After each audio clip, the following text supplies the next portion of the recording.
Selamat datang di channel Rumi Topik. Ada baiknya sebelum mendengarkan posisikan terlebih dahulu tubuh Anda dengan nyaman. Tenangkan perasaan Anda, santai, rileks, dan disertai dengan mengucapkan basmalah. Selamat mendengarkan. A'udzubillahi minasyaitonirrajim. Bismillahirrahmanirrahim. Robi a'udzubika min hamazati sayatin wa a'udzubika robi ayah durun. Robi syrah li sodri wa yassir li amri wahlul 'uqdatam min lisani yafqahu qawli. Assalamualaikum warahmatullahi wabarakatuh.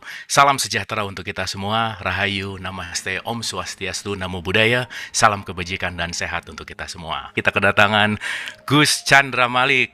Tidak berpanjang lebar, kita sapa dulu guru kita malam hari ini. Gus, boleh di-unmute? Ya.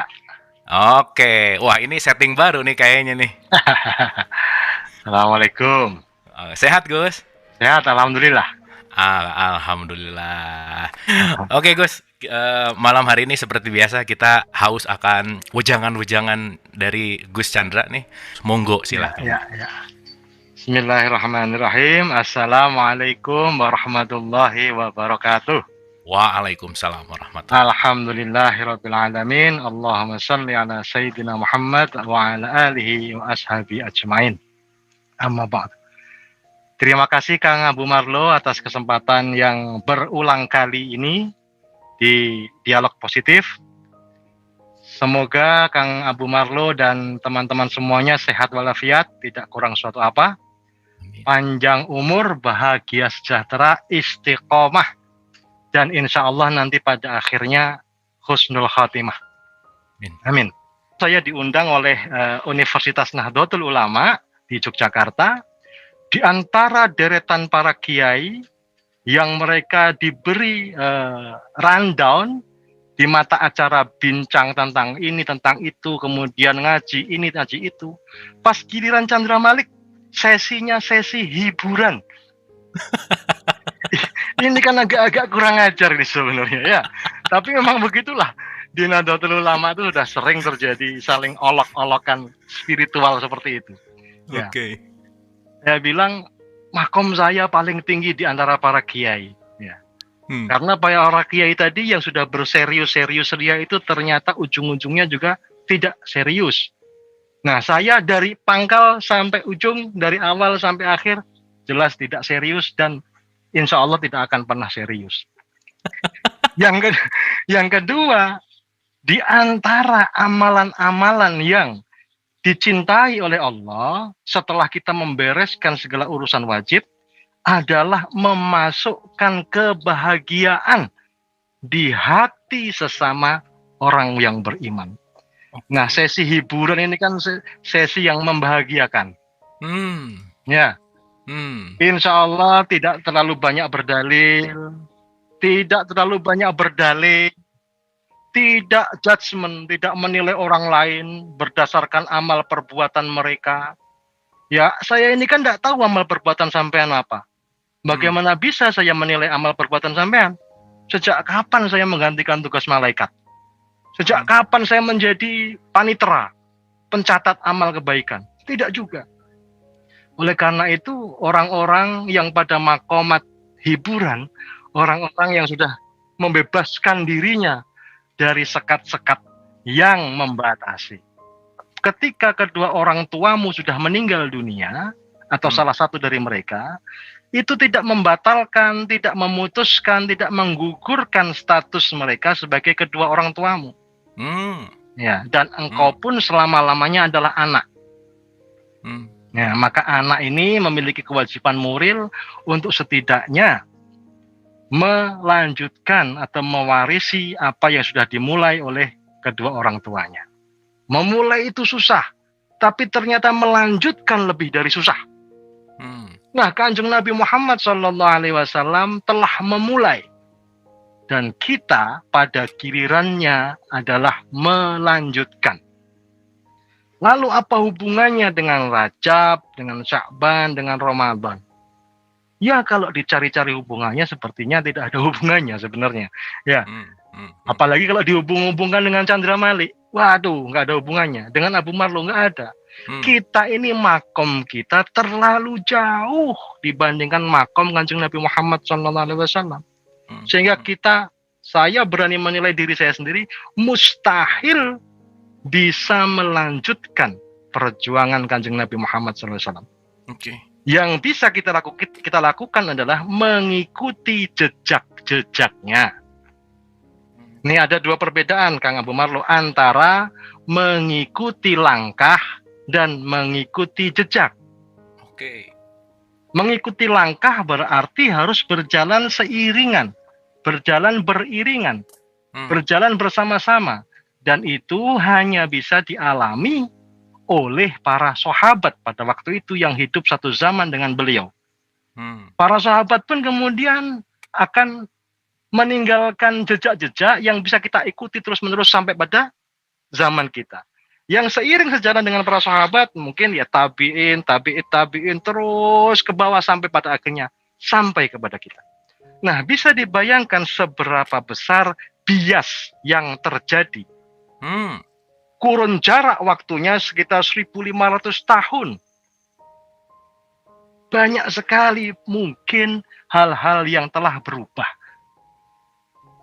Kita layak bersyukur di dalam Islam ada sistem kesejarahan, sistem keriwayatan yang rapi jali, yang baik, yang sanadnya diatur sedemikian rupa, sehingga insya Allah bias itu bisa diantisipasi dengan sebaik-baiknya.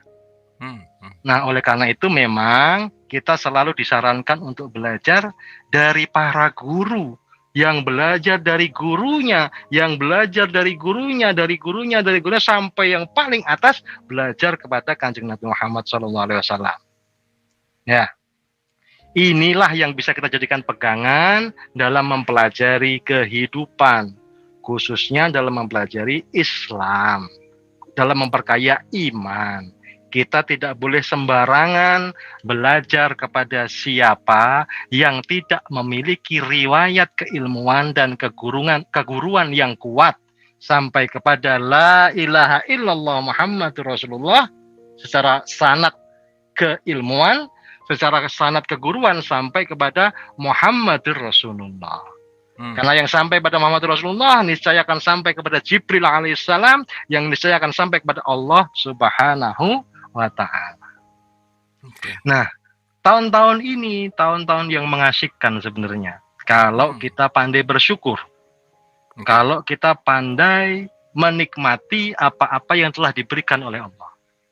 Saya akan spesifik pada Isra Mi'raj dulu. Ya, Isra Mi'raj ini diabadikan dalam ayat yang sungguh-sungguh indah.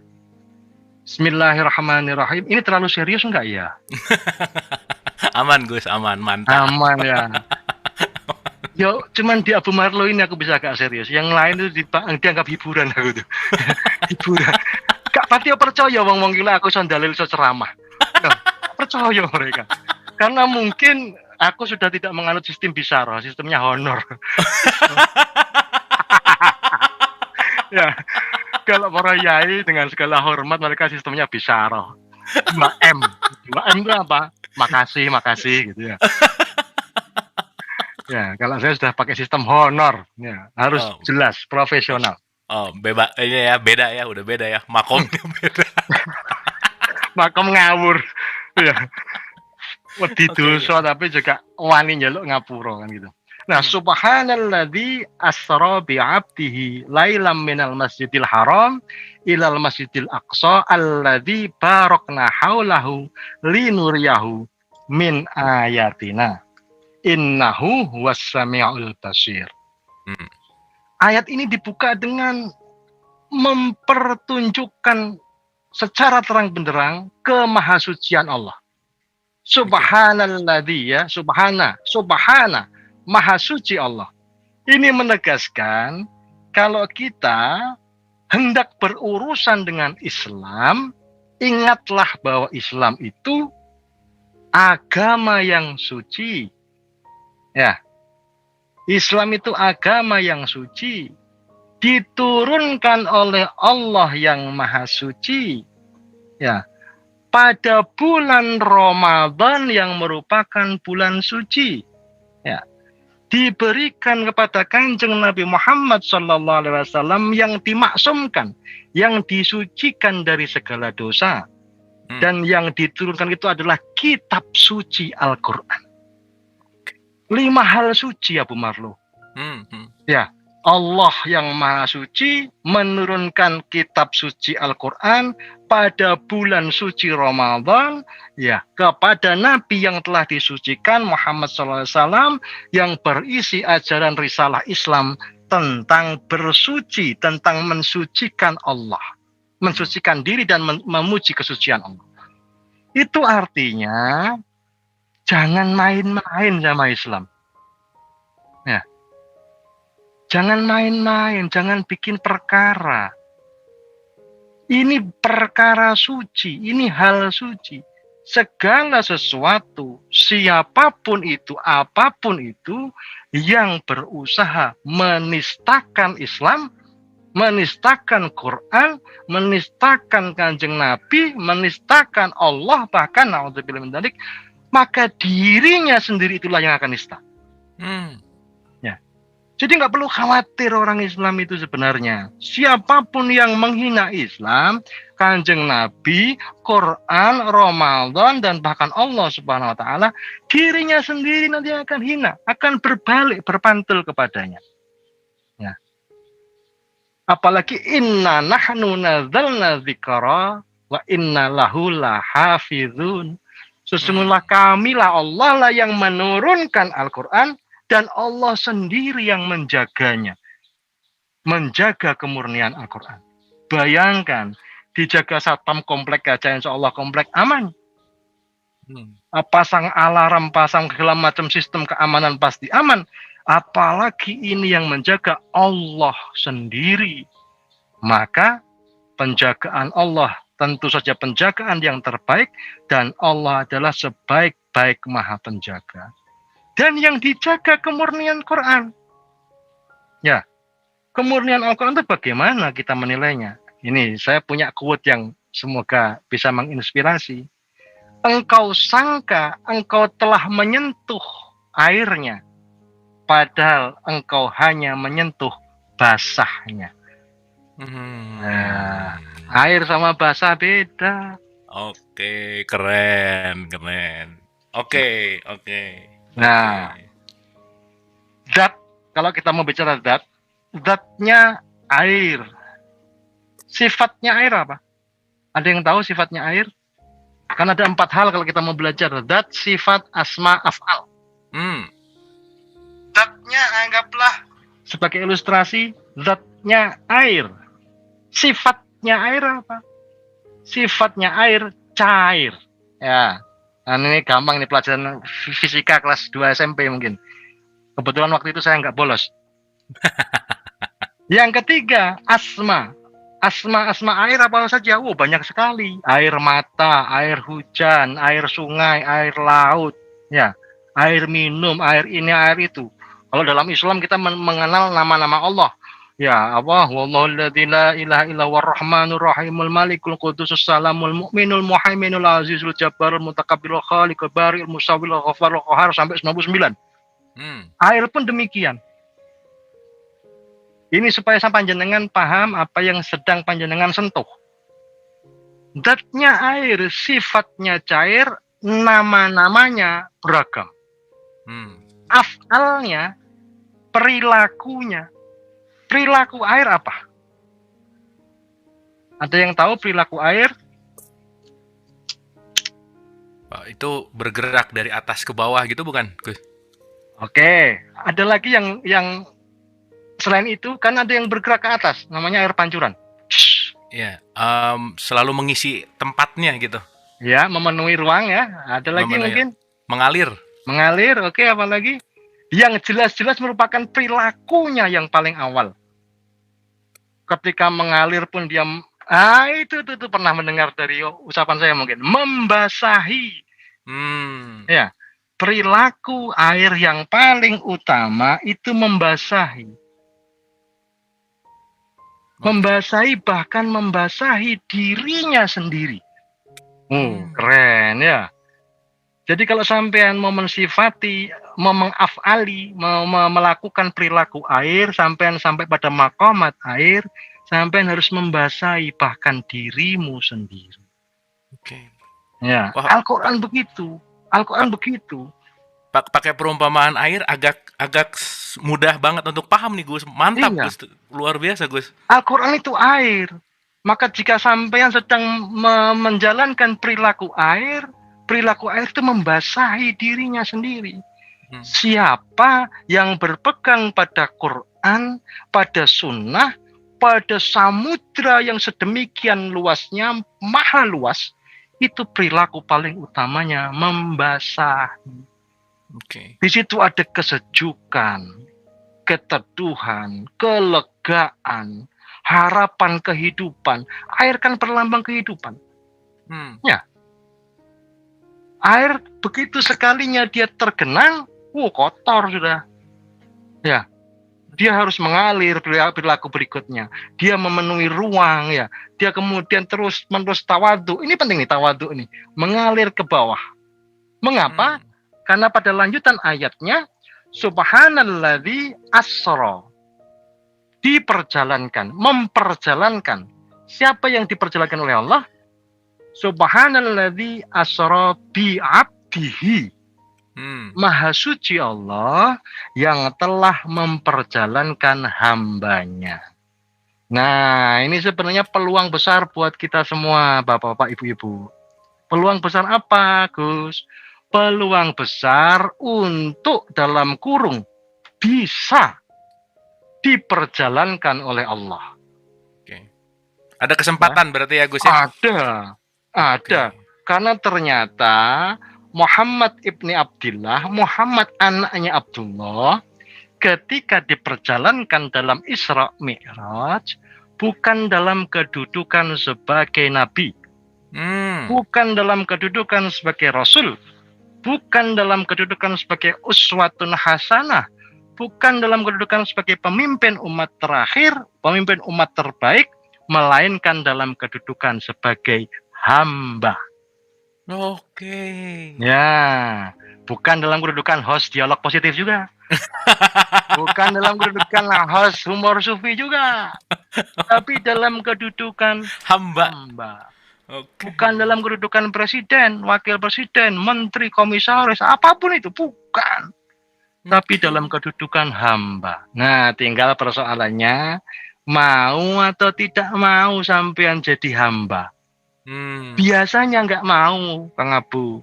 Oh gitu, ya. Nggak mau lah, maunya jadi Tuhan. Ya, maunya menyalahkan, merasa memegang otoritas kebenaran, suka mengadili, bahkan belum apa-apa, neraka kamu, dosa kamu, waduh, kafir kamu gitu. Kafir, murtad, syirik, wah, itu kan playing as God. Waduh, ya susah mau jadi hamba. Ya, kalau mau lihat karakter hamba ya kira-kira beginilah ya, sini ya, minimal. Dikasih sesi hiburan dia terima, nggak apa-apa. Ya, kasih dong ngomong ya nggak apa-apa. Yang penting transferan jalan terus kan gitu. Nggak masalah. Ditaruh mana-mana nggak apa sudah. Mukodimah tok ya nggak apa-apa. Bagian ngisi air doang ya nggak apa-apa. Hamba itu diperjalankan. Berserah kepada Allah, tawakal ala Allah, nderek kersane Gusti Allah. Saat ini Abu Marlo sedang ditaruh di dialog positif. Tiap hari loh, edan ini anak ini, edan tiap hari. Ya, kalau saya yang nggak mau, ya, kayak kurang kerjaan. Kenapa kok mau? Ya barangkali Abu Marlo sedang dalam fase menyadari kehambaannya. Aku sedang ditaruh di sini oleh Allah. Buktinya aku berusaha keluar dari kekangan ini, keluar dari rutinitas ini, tidak bisa. Memang disuruh duduk sekarang.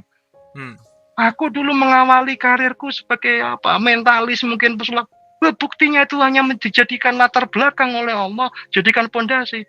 Kenyataan bagiku sekarang duduk di sini, nemui tamu-tamu ngobrol. Inilah tugas kehambaanku. Nah, Masing-masing dari kita bisa mencapai derajat kehambaan itu asalkan mau nerimo. Ya. Jadi dari sekian banyak persoalan hidup manusia, kalau mau diringkas menjadi hanya satu persoalan, maka persoalan itu adalah tidak terima. Nah, kalau nggak percaya, coba tanyakan ke guru-guru meditasi.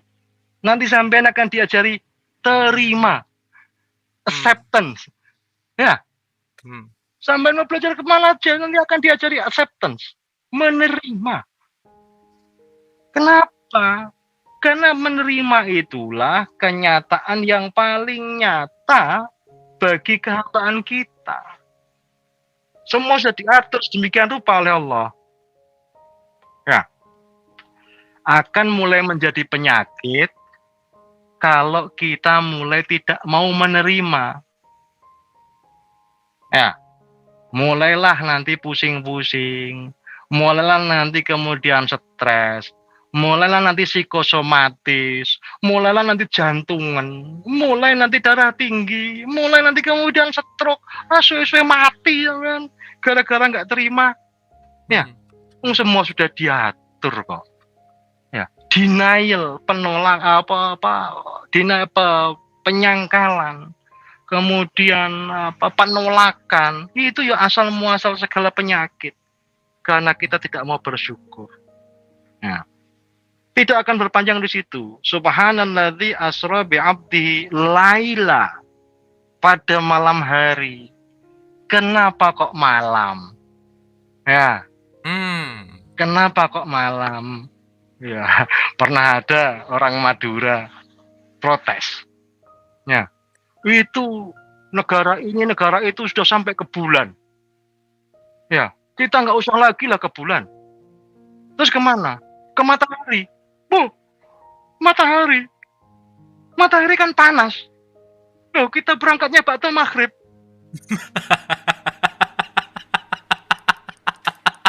Ba'da maghrib matahari udah tenggelam, sudah nggak panas. Orang Madura. Masya Allah. Itu nggak ada musuhnya orang Madura itu, sufi semua. Kalau sudah ba'da maghrib matahari sudah tenggelam, udah nggak panas. Lain. Kenapa kok malam? Nah, ini menarik. Karena waktu itu sesungguhnya seluruhnya dalam kondisi malam. Yang menjadikannya siang adalah perputaran. Ya. Perputaran waktu, perputaran planet, perputaran pada orbitnya, perputaran semesta raya ini yang menjadikannya siang dan malam. Nah, gitu.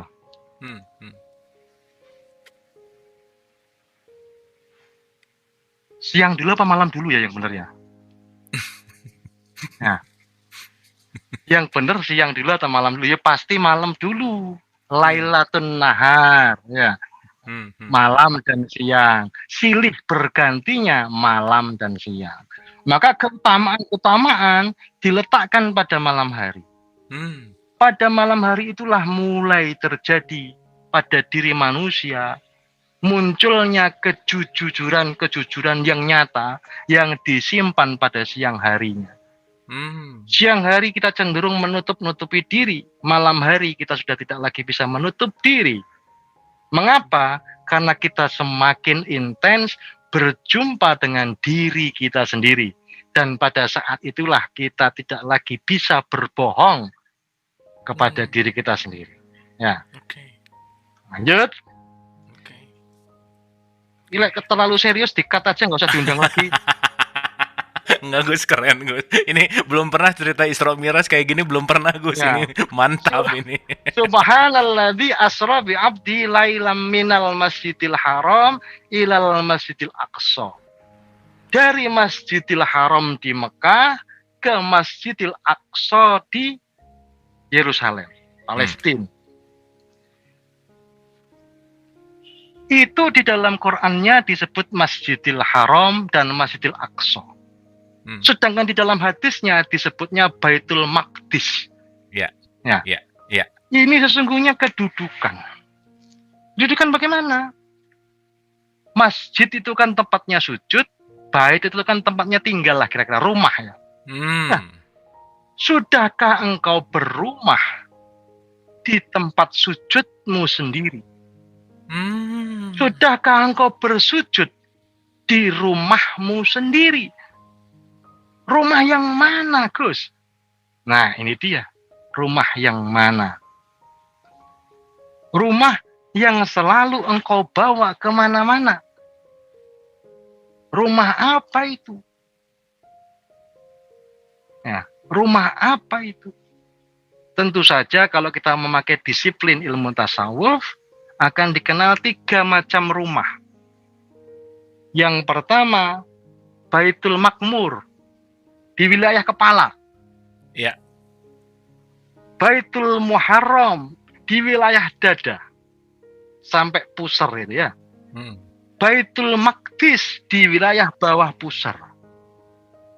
Sampai kira-kira betis atau sebelum betis. Sudah dibagi 3 begitu, masih ada sisanya. Apa itu? Kaki. Kaki ini ternyata tidak disebut sebagai bait atau rumah. Ya memang kaki paling susah disuruh tetap tinggal di rumah ya. Kaki ini ternyata adalah sarana perjalanan. Nah, sehebat-hebat kepala, sehebat-hebat isi kepala, sehebat-hebat isi dada, sehebat-hebat isi jeroane bawah pusar itu, hebat mana dengan kaki? Ayo. Kalau kaki bergerak, segala hal di atasnya lo ikut. Ya.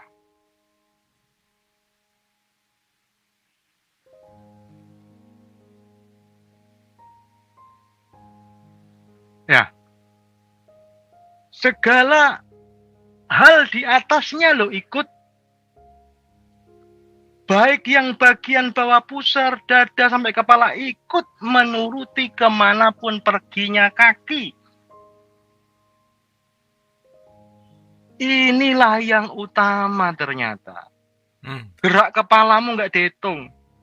Gerak dadamu nggak dihitung. Gerak bawah pusarmu nggak dihitung. Begitu kakimu bergerak, sampai-sampai ada sunnahnya kalau kita pulang Jum'ah, pulang sholat Jum'ah, jangan langsung pakai jalur yang berangkat, keliling dulu. Karena setiap langkah kaki dihitung sebagai pahala. Dalam tradisi di Jawa, dalam bahasa Jawa, kaki itu ada sejumlah pembahasaan. Bahasa kromonya sampeyan. Oke. Ya, ini ada yang orang Jawa, sampeyan. Bahasa biasanya sikil. Bahasa kasarnya cokor.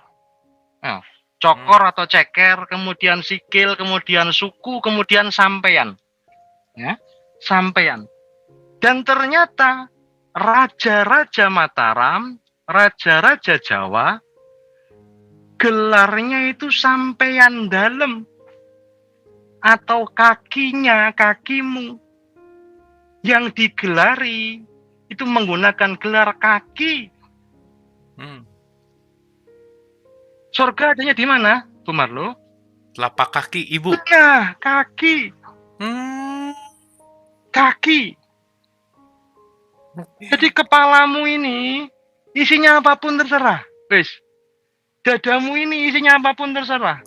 Bawah pusarmu ini gairahnya kayak apa terserah. Tapi jangan coba-coba langkahkan kaki. Begitu kaki melangkah langsung dihitung. Sebagai perbuatan. Oke. Kalau kaki nggak melangkah kan nggak kemana-mana. Ya. Kaki ternyata menjadi pasal yang paling menentukan dari kehambaan seseorang. Apakah kamu akan berjalan sendiri, ataukah kamu memohon diperjalankan oleh Allah. Kalau memohon diperjalankan oleh Allah, maka kaki digunakan untuk iktidal. Kaki digunakan untuk ruku. Kaki digunakan untuk sujud. Kaki digunakan untuk simpuh kepada Allah. Maka niscaya kaki itulah nanti yang akan diperjalankan untuk membawa bergerak seluruh bagian di atasnya menuju kebaikan, menuju kebenaran. Nah, lumayan keren ya penjelasannya ya. Padahal ngawur, ngarang, asli ngarang. Aku dhewe tahu ngomong ini ya. Ini Ya. ini sadis. Ya. Oke. Alladzi barokna haulahu linuriyahu min ayatina. Ya. Bait Al-Maqdis itu rumah kesucian. Nah, rumah kesucian. Rumah kesucian itu ternyata alladzi barokna haulahu linuriyahu min ayatina. Persoalannya sekarang, di dalam dirimu ini, di mana letaknya Bait Al-Maqdis? Ya. Sudah saya sampaikan tadi. Oke. Berarti Baitul Makmur, wilayah Ya. kepala. Isinya apa? Akal. Baitul Muharram, wilayah dada. Isinya apa? Hati. Baitul Maqdis itu yang bawah ini loh, Marlo. Isinya apa? Syahwat, Oke. nafsu, birahi, gairah. Ya, kalau kita bisa menjaga kesucian Baitul Maqdis, maka alladzi barokna haulahu linuriyahu min ayatina. Akan mendapatkan keberkahan, akan dikelilingi keberkahan yang merupakan sebagian tanda-tanda dari kebesaran Allah. Jadi letaknya kesucian bukan di hati. Aduh. Wah, itu mohon maaf ini ilustrasi ya. Kehilangan kesucian. Apa yang hilang? Kan bukan hati, bukan kepala. Tapi bagian kehormatannya ini. Dinodai kesuciannya, hilang kesuciannya. Itu di wilayah Baitul Maqdis. Oke. Di wilayah ini loh, syahwat ini loh. Nah ini kan susah gampang menjaganya. Ya, makanya lembaga pernikahan menjadi sangat penting. Makanya kemudian hukum perzinaan menjadi sangat berat. Itu sesungguhnya untuk membela manusia menjaga rumah kesuciannya. Nah, makanya senggolan laki perempuan tidak boleh karena bisa terganggu kesuciannya, terganggu loh ya, bukan kemudian ternodai ya. Birahi muncul kemudian cairan pertama, itu bisa itu disebut najis ya, dan seterusnya. Loh kita ini mau suci susah, mustahil kita suci itu. Kencing aja sudah hilang sucinya, kentut aja sudah hilang sucinya. Makom tertinggi kita itu makom bersuci. Maka pangkal dari persoalan agama itu selalu tentang toharoh, tentang bersuci. Ya, ini penting. Mengapa penting? Karena sholat kaitannya dengan toharoh juga. Wudhu, dengan mandi junub, bersuci. Memasuki bulan Ramadan, bulan suci, kita pun diminta untuk lebih intens dalam mensucikan diri kita. Mustahil pasti, mustahil akan suci. Tenang saja, mustahil. Jadi jangan sok suci sampean. Ya, ya apa sampean kok sok suci? Mustahil suci. Wes, gak usah lomba-lombaan, gak usah merasa sok-sokan bagaimana. Mustahil suci. Makom kita bersuci. Nah, siapa yang istiqomah menjaga ikhtiarnya untuk terus-menerus bersuci itulah itu yang al-istiqomah itu khairum min alfi karomah. Istiqomah itu lebih baik, itu bahkan melampaui dari 1000 keramat. Nah, itu ya udah jelas ya Baitul Maqdis di mana ya. Mari bersama-sama kita jaga Baitul Maqdis kita. Untuk apa? Untuk bisa mengalami Mi'raj. Ya, Mi'raj. Itu bawah itu kalau ada gangguannya nggak boleh sholat. Ya, bawah itu kalau ada gangguannya nggak boleh mendekati masjid bahkan. Bawah itu kalau ada gangguannya bisa terputus jaringan kita untuk tersambung dan terhubung dengan Allah. Connecting and connected. Kalau connecting doang mah gampang. Saya nelpon Abu Marlo itu connecting. Tapi kalau Abu Marlo tidak ngangkat teleponnya itu nggak connected. Ya, connected itu terhubung. Tersambungnya tersambung asal punya nomor. Sering kan orang-orang itu kan sering kan bercanda. Wow, nanti telepon ke Allah. Nomornya berapa?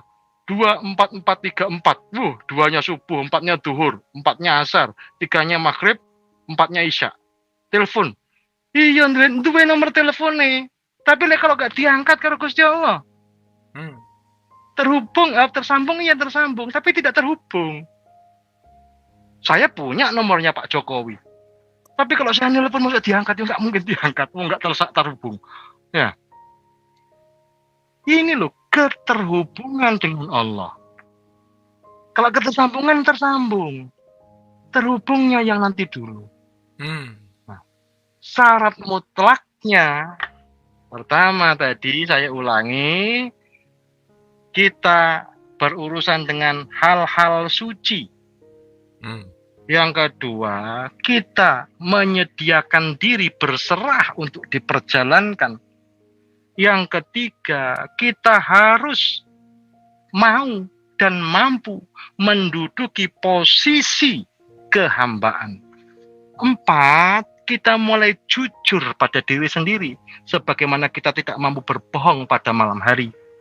5, mengenal bagian-bagian dari tubuh kita, mana-mana yang merupakan rumah-rumah persinggahan dalam perjalanan Mi'raj. 6, menjaga terutama rumah kesucian. 7, tersambung dan terhubung dengan Allah agar bisa Mi'raj. Sholat adalah Mi'rajnya orang-orang beriman. Dan syarat sah sholat itu dimulai dari bersucinya. Kesucian sholat dicek, diperiksa dari mulai kesucian barang vitalnya itu Baitul Maqdisnya. Oke. Dipakai apa Baitul Maqdisnya? Kencing, oh wudu. Senggama, oh mandi junub. Zina, aduh kalau zina nanti dulu ini ada urusannya panjang kan gitu. Jadi Mi'raj itu bergantung pada alat kelaminmu itu, Baitul Maqdismu. Suci atau tidak suci? Ini pemancarnya. Nah, jarang-jarang orang bahas itu ya. Jarang-jarang. Kenapa saya bahas? Karena saya nggak punya materi lain. Ini yang lain kan kiai-kiai ya, ilmunya dur-dur. Aku kan ilmuku centek-centekan. Sing bahas kan dibahas-bahas wong ae. Itu, monggo kalau ada pertanyaan, saya nggak jadi utut. Ini nggak apa-apa yang ngerokok di sini ya? Santai Gus, sikat iya, aja, mantap. Oke, ini luar biasa ya. Ini penjelasannya holistik banget gitu. Asik lah penjelasan dari sudut pandang yang apa ya, yang lain gitu. Anyway Gus, ini ada mungkin pertanyaanku belakangan deh ya. Teman-teman, Ibu dan Bapak, seperti biasa, yuk kita langsung berdialog. Mumpung ada Gus Chan di sini, kita tanya sama Gus Chan apapun yang mau ditanya. Monggo, silakan. Kita masih punya waktu. Kok bisa apapun kayak Google aja? kan bisa semua segala bisa kan. Google itu belum ada pertanyaan sudah jawabannya ya. Sudah jawaban. Kita tinggal memasukkan kata kunci. Oke, Gus. Ya, silakan. Oke. Nah, ini kalau gitu kita ke pertanyaan dari chat dulu sebentar ya sebelum kita ke Mas Aryo. Ini ada pertanyaan dari tadi mana ya? Nih. Ini menarik nih. Dari direct message sebetulnya. Jadi ini private nih. Tanya Kang Abu, oke. Bagaimana cara kita mengajak orang lain menjadi hamba dalam surat Al-Jin ayat 13, sebagai orang beriman tidak akan takut pengurangan pahala dan penambahan dosa. Bahkan dalam surat Al-Ikhlas tidak ada satu kata pun ikhlas, tetapi apa ya, saat ini, oh ini banyak yang typo ya. Saat ini hampir tidak pernah dibahas, yang sering dibahas justru surga dan neraka, pahala dan dosa. Mohon pencerahan. Nah, justru mungkin pertanyaannya lebih kepada kenapa lebih banyak dibahas surga, neraka, pahala, dosa, tapi bagaimana aplikasi dan hakikat mungkin gitu Gus, kira-kira. Ya, Bagaimana ya, caranya? ya. Monggo. Ya. Pertama, saya ini makhluk berdosa. Jadi saya tidak berani mengadili dosa orang lain. Sama, kita dalam kondisi memohon ampunan kepada Allah, berharap ampunan Allah, meyakini berhusnudzon terhadap ampunan Allah. Sehingga saya tidak berani berasumsi bahwa dosa saya tidak diampuni. Demikian pula dosa sampean. Dosa ini instrumen yang hebat sebenarnya. Kalau tidak ada dosa, kita ini akan cenderung lepas kendali. Ya, akan cenderung tanpa rem. Akan cenderung tidak sadar resiko. Maka dosa ini manajemen resiko sebenarnya. Ya.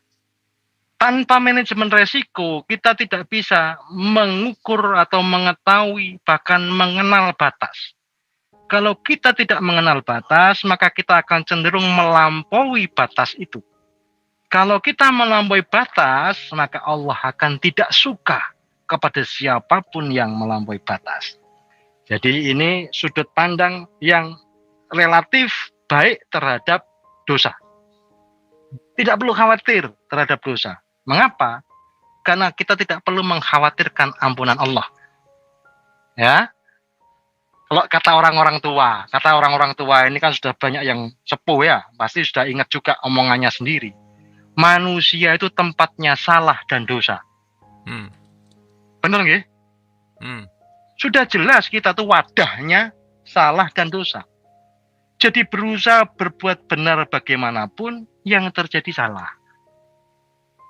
Mau berbuat baik bagaimanapun yang terjadi itu dosa. Karena kita ini tempatnya, kita ini wadahnya dosa dan salah. Persoalannya adalah sampean punya keranjang sampah nggak di rumah? Punya tong sampah nggak di rumah? Punya, Gus. Tong sampah tempatnya apa? Tempatnya sampah, Gus. Sampah itu kotor nggak? Kotor, Gus. Pertanyaan saya, tong sampahmu kamu bersihkan nggak? Tong sampahmu kamu siram bersih nggak? Lu buat apa, itu kan tempatnya kotor? Waduh, berarti sampean kurang bisa menghargai sampah. Ya, sampah itu pun berhak mendapatkan tempat yang bersih. Demikian pula contohnya sampean makan. Selesai makan, piringnya kotor enggak? Kotor. Dicuci enggak? Dicuci. Kenapa kok dicuci? Ya karena akan dipakai lagi. Alangkah indahnya kalau kita menyadari bahwa kita ini tempatnya salah dan dosa, tapi kita rajin membersihkan tempat. Ya, rajin membersihkan tempat. Mengapa? Itu seperti rajin menjaga konsistensi kehambaan kita. Hamba ini susah sekali loh mencapai itu. Ya, susah sekali. Manusia ini kalau mau dibikin derajat-derajatnya, pertama,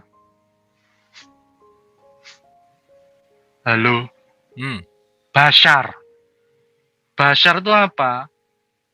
Makhluknya Allah dengan segala organnya yang tidak beda dengan makhluk lain. Anggaplah binatang. Binatang punya tangan, manusia juga punya tangan. Binatang punya kaki, manusia punya kaki. Binatang punya otak, otaknya kambing malah enak. Manusia punya otak. Ya. Bashar, mau naik enggak? Mau. Apa? Anas. Manusia. Loh kalau manusia bagaimana? Ya ini. Ada badan jasmaninya, ada badan rohaninya. Badan jasmaninya otak, badan rohaninya akal.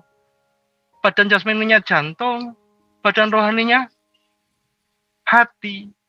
Ya, fuad lah, sudur lah, kolep lah ya. Badan jasmaninya alat kelamin, badan rohaninya birahi yang dijaga, kehormatan, dan seterusnya. Tapi ini belum angka aman pertama. Kalau sampai jatuh kita, tsumma radadnahu asfala safilin, jatuh lagi derajatnya setingkat dengan binatang. Ya. Harus naik lagi. Naik apa setelah nas? Khalifah fil ard. Menjadi pemimpin di muka bumi yang kita mulai dari memimpin diri kita sendiri. Syarat sah kepemimpinan terutama si pemimpin mengenali dirinya sendiri, mengenali kepemimpinannya. Nah, Bashar, Nas, Khalifah fil ard ini masih belum. Ya, masih belum. Walaupun kalau jatuhnya masih manusia. Ya. Tapi kemudian tetap saja jatuh, maka harus naik kelas lagi. Naik kelasnya apa? Loh, ini yang jarang dibahas juga. Dipikir ini derajat paling tinggi, padahal ini batu loncatan menuju derajat yang paling tinggi, yaitu al-insan al-kamil, manusia paripurna. Manusia paripurna adalah manusia yang sudah selesai dengan persoalan-persoalannya sendiri dan mulai memikirkan persoalan manusia yang lain dan kemanusiaan pada umumnya. Kanjeng Nabi Muhammad ini contoh yang paling hebat. Sudah menjadi manusia paripurna, baru kemudian seolah-olah turun padahal naik. Ya, tertingginya adalah Abdillah, hambanya Allah. Jadi manusia paripurna ini batu loncatan untuk mencapai derajat tertinggi, yaitu Abdillah, hambanya Allah. Nah, pada derajat manusia paripurna ini pun Kanjeng Nabi menyadari dosa-dosanya. Kanjeng Nabi ini memohon ampunan pada Allah minimal 70 kali mengucap istighfar. Nah, sehari. Kita berapa kali? Itu Kanjeng Nabi loh. Ya, levelnya udah wah manusia terbaik. Itu masih memohon ampunan. Jadi kita harus memahami instrumen dosa sebagai alat kelengkapan untuk membela posisi manusia. Pahala pun demikian. Itu juga manajemen potensi. Ada SWOT kan ya? Strength, Weakness, Opportunity, Treatment. Sampai kalau mau mengundang seminar kayak gitu-gitu, aku bisa bahasa Inggris. Bisa ya. Ya. Diundang aja enggak apa-apa. Oke, Gus. Aman. Manajemen potensi. Bahwa jika kita berbuat buruk, kita bisa mendapatkan karma kira-kira. Kalau berbuat baik, kita akan bisa mendapatkan dharma. Ada dharma, ada karma. Ini sudah sesuatu yang seimbang. Nah, kenapa ada konteks tidak takut pada penambahan dosa dan tidak khawatir pada pengurangan dosa, pengurangan pahala, tidak takut pada penambahan dosa dan tidak khawatir atau tidak takut juga pada pengurangan pahala, itu karena dia lillahi ta'ala. Dia melakukan segala sesuatunya atas nama Allah, bukan atas nama selain Allah. Resikonya ada, potensinya ada, tapi resiko dan potensi ini bukan tujuan. Aku berorientasi pada tujuan. Maka potensi atau resiko itu tetap aku sadari, namun tidak aku jadikan tujuan. Nah, ini kaitannya dengan segala macam ibadah, utamanya sholat. Nah, usolli faradul isya'i gitu ya, sampai kemudian akhirnya lillahi ta'ala. Nanti nawaitu somagodin lillahi ta'ala dan seterusnya.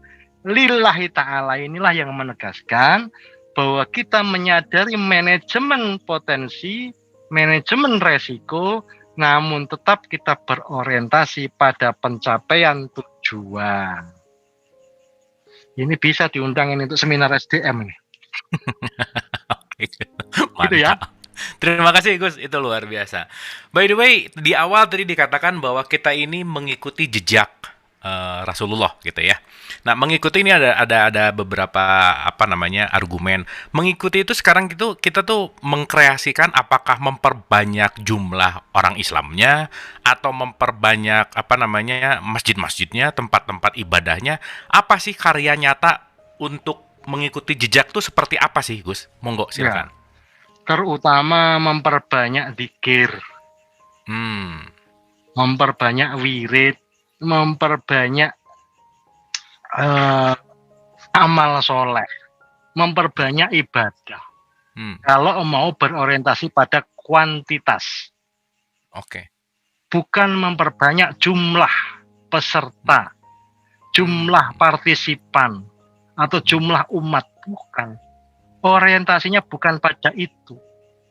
Karena Allah ini jais. Jais itu bagaimana? Jais itu sak karep-karepe, semau Hmm. gue. Hmm. Aing kumaha aing lah. Ya bener ya? Bener. Gusti Kumaha Allah aing. itu maha aing kumaha aing. Ya,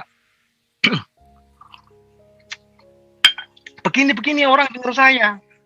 Kok kemudian apa eh, mencapai kesadaran tertentu, mendapat pencerahan?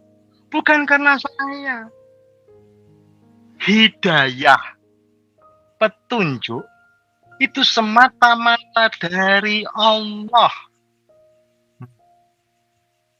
Allah memberi petunjuk kepada siapa yang Dia kehendaki dan tidak ada yang bisa menyesatkan setelah datangnya petunjuk itu kecuali Allah.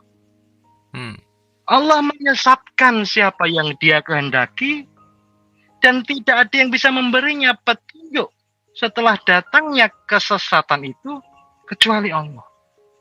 Nah, manusia itu di wilayah proses. Ini loh kalau mamanya dari kehambaan gitu. Manusia itu di wilayah proses. Allah yang menentukan hasilnya. Jangan merebut wilayah Allah, nggak mampu nanti sakit hati, malah sakit jiwa segala macam. Oke. Manusia di wilayah dakwah. Gusti Allah di wilayah hidayah. Jangan sok-sokan kamu bisa memberi hidayah. Apa kamu? Nah, makanya saya kalau begini-begini nggak pernah sakit hati. Sampai di situ nggak ketahuan pakai celana pendek atau nggak pakai celana, nggak tahu ya. Nggak peduli saya. Sampai ngerokok, sambil apa, silakan. Ya, siapa tahu dengan wasilah itu kejatuhan hidayah ya. Banyak sekali peraturan-peraturan adab, belajar, berilmu segala macam, tapi itu aturan yang menjadikan manusia lebih dewasa secara kemanusiaannya, tapi tidak bisa merebut, mengakuisisi hidayah Allah.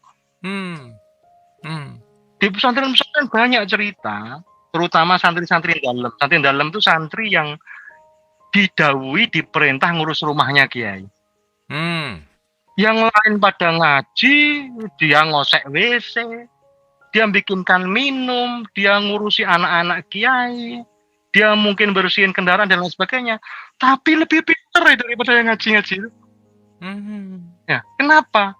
Karena hidayah Allah turun kepada siapapun yang Dia kehendaki. Nah, tanda-tanda atau ciri-ciri atau kisi-kisi dari turunnya hidayah itu bermula dari ridho. Nah, jika gurumu, mursyidmu, pengajarmu ridho dengan dirimu, itu sebagaimana dia membukakan pintu bagi masuknya hidayah Allah. Bagaimana supaya dapatkan ridhonya? Yang berkompeten, senang-senangkanlah hatinya. Yang senang hatinya akan lebih cenderung mudah ridho. Maka menyenang-nyenangkan ibu, bapak sebagai pemilik mutlak dari keridhaan Allah itu sangat penting. Ridho Allah fi ridho waliden. Ya, ridhonya Allah bergantung pada ridhonya kedua orang tua. Nah, orang tua ada orang tua biologis, ada orang tua ideologis. Orang tua ideologis kita adalah para guru kita. Maka ridho guru-guru atau orang tua ideologis kita juga menjadi sumber dari keridhaan Allah. Kalau mendapatkan ridho-ridho beliau, insya Allah kita mendapatkan hidayahnya Allah. Kalau mendapatkan hidayah Allah, insya Allah futuh nanti terbuka, kasyaf. Kita akan mendapatkan karunia, pengetahuan dari Allah, ilmu dari Allah. Itu loh. Jadi cari muka itu boleh, ngambil hati itu boleh, tapi kepada siapa? Terutama kepada Allah. Kemudian juga terutama kepada Rasulullah. Kemudian terutama kepada wali-wali kekasih Allah. Terutama kemudian pada guru-guru kita. Terutama dan yang paling utama kepada kedua orang tua kita. Karena mereka inilah sumber-sumber dari terbukanya pintu hidayah Allah. Oh. Terima kasih Gus, luar biasa jawabannya, mantap. Kita terhubung sama Mas Aryo. Silakan Mas Aryo. Suara saya jelas ya? Aman Mas Aryo, monggo. Oke, jadi kalau diizinkan saya ingin mengajukan 2 pertanyaan. Ya. Jadi tadi di awal ya, kan sempat membahas tentang air mengalir yang dianggap untuk sebagai air yang mensucikan lah. Jadi kalau bayangan saya itu mungkin seperti air yang di sungai ya, yang mengalir gitu ya. Tapi di sisi lain, air itu kan juga tempat tinggal ikan, sekaligus untuk ikan buang kotoran. Jadi apakah masih valid dengan statement seperti itu? Karena memang air itu tempat tinggal ikan dan sekaligus untuk tempat buang kotoran. Apakah jadinya harus mencari alternatif, misalkan harus pakai air aqua yang yakin tidak ada ikan yang pernah tinggal di situ atau gimana? Itu pertanyaan pertama.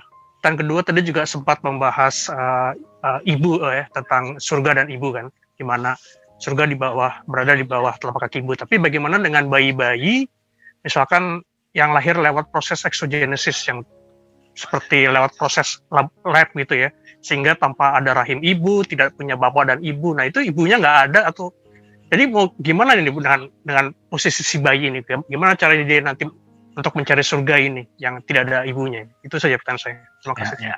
Oke, thank you. Silakan, Gus. Ya, Mas Aryo ini penanya abadi ya. Saya spesialisasi pertanyaan unik. Spesialisasi pertanyaan unik. Saya spesialisasi jawaban ngawur. Ya. Kan memang humor sufi kan jadi ya. Ya. Thank you Mas Aryo, thank you pertanyaannya antik. Bersyukurlah kita. Ternyata kita itu diperintahkannya bukan berbersih, melainkan bersuci. Bebersih dan bersuci itu satu dan lain hal. Bebersih terutama badan jasmani, bersuci badan jasmani hingga menembus badan rohani. Sehingga disertai doa-doa dan bahkan dimulai dengan niat lillahi ta'ala. Nah, urusannya dengan suci, ya, kotoran ikan tadi tidak mengurangi, membatalkan, atau bahkan menolak kesucian air. Jadi tidak apa-apa. Ya, tidak apa-apa, bahkan air hujan saja boleh. Ya. Bahkan kalau tidak ketemu air, tayamum pakai debu ya boleh. Ya. Ada juga yang toharohnya karena liur anjing itu pakai tanah salah satunya. Karena ini bukan tentang bersih, melainkan tentang suci. Oke. Dan ukuran kesucian ini unik. Nanti kalau dibahas akan lebih panjang lagi. Ya. Jangan selalu menggunakan akal sehat, karena akal sehat kadang-kadang sakit. Ya.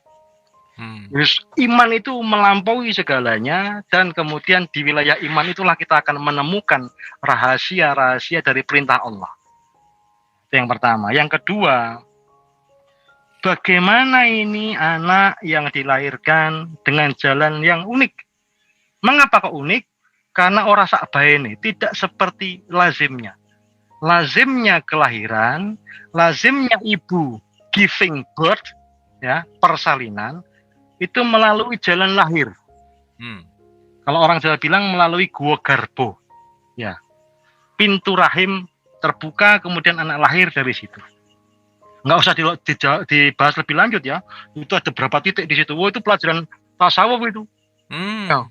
Titik ini untuk apa, titik ini untuk apa, titik ini untuk apa, yang tahu perempuan-perempuan itu. Yang mengetahui rumah kesuciannya sendiri. Kalaupun tidak tahu, ya tidak terlambat untuk belajar. Ya, mohon maaf, ini dewasa semua ya. Ada yang untuk kencing, ada yang untuk kumpul dengan suami, ya, ada yang untuk melahirkan. Oh, itu beda-beda. Ya, kalau dibahas lebih spesifik nanti akan ada lapis-lapisnya yang sangat sufistik. Tapi ini kan bukan kajian sufi, ini kan humor sufi, jadi nggak perlu dibahas. Ya. Lalu bagaimana yang tidak lahir dari jalan lahir itu? Nggak usah jauh-jauh. Yang dari operasi sesar.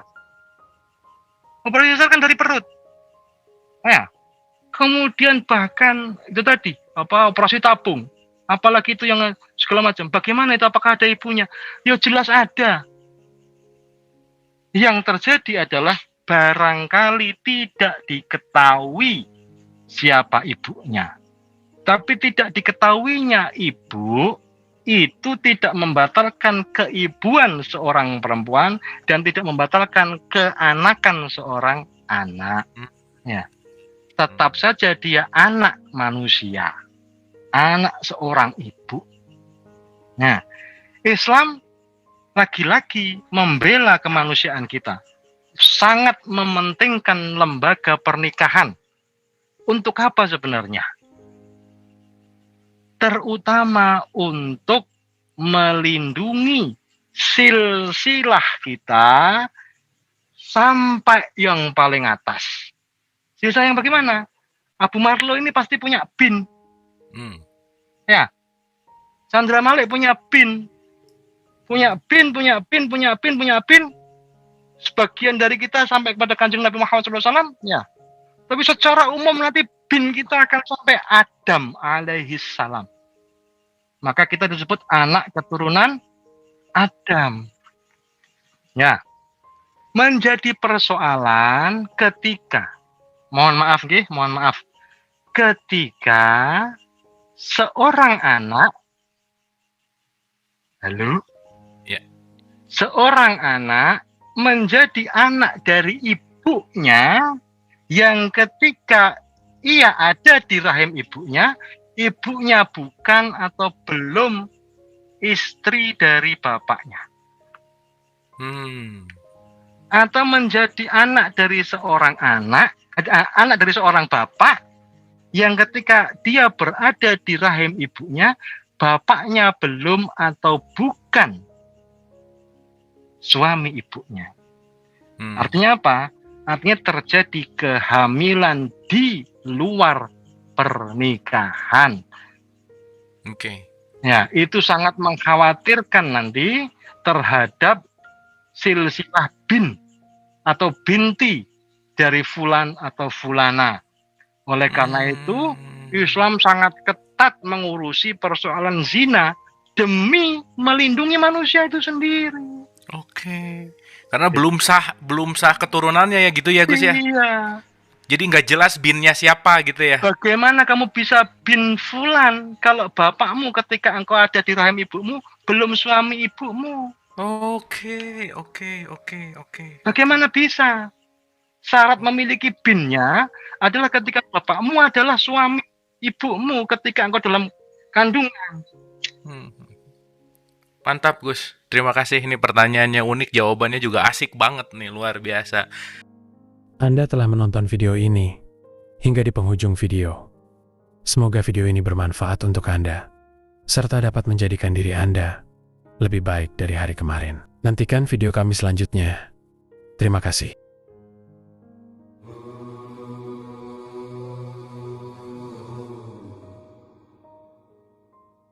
Bukan dari Adam, Hawa, taman surgawi atau Firdaus. Tempatku tidak bertempat, jejakku tidak berjejak. Baik raga maupun jiwaku, semuanya adalah kehidupan kekasihku.